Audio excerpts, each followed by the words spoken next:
L'éducation, elle évolue. Ce qu'on appelle des sociopathies, ce sont des pathologies ou des difficultés qui apparaissent à des moments particuliers d'une société. Je prends l'exemple de l'hyperkinésie, par exemple. L'hyperkinésie, je ne dis pas que ça n'existe pas, mais c'est une pathologie qui s'est développée à un moment précis de notre évolution. Vous ne trouverez pas d'hyperkinésie en Afrique noire et vous ne trouverez pas d'hyperkinésie au XIXe siècle. Et donc, vous avez des mécanismes. On est en train de remplacer d'ailleurs dans une société qui donne plus d'importance aux affects qu'à la connaissance, on est en train de parler maintenant d'hypersensibilité. C'est aussi une sociopathie. Les principes sur lesquels on évaluait l'éducation étaient simplifiés à l'époque. Je parlais tout à l'heure d'enfants bien élevés. Un enfant bien élevé, c'est un enfant qui, dans l'apparence qu'il donne, est un enfant qui est sage. On ne dirait plus maintenant ça, et ça ne va pas satisfaire un parent, d'entendre votre enfant est sage et il est bien élevé, donc vous avez bien réussi votre travail éducatif. Non, vous allez dire, est-ce qu'il est épanoui? Est-ce qu'il ne serait pas trop sage? Vous savez que même dans les crèches, quand une puéricultrice dit à des parents, il a été très sage, mais quand même, ça va quand même, dit le parent. Parce qu'on a cette impression qu'un enfant trop sage, c'est un enfant qui ne s'épanouit pas, qui ne se développe pas. Et donc les critères se sont complexifiés. Le critère de la bonne éducation était relativement simple à déterminer, et donc votre maman a raison, elle se posait moins de questions. Sur le plan scolaire, pendant des années, les enfants ont été des puits à remplir. Et puis, c'est devenu, sous l'influence des pédagogies actives, hein, c'est un fait, c'est ni mieux ni moins bien, ce sont devenus des feux allumés. Et maintenant, sous l'effet des pédagogies dites libertaires, ce sont devenus des consciences à éveiller.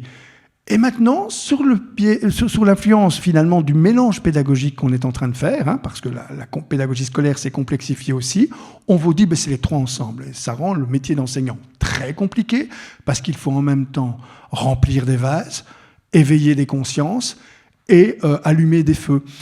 Et puis vous avez aussi un petit mécanisme qui s'est produit. Il faut aussi, à un moment donné, développer des compétences latentes. Ça, c'est tout le problème du surdon, hein, qui m'a parfois vraiment posé problème dans les dégâts que ça commet.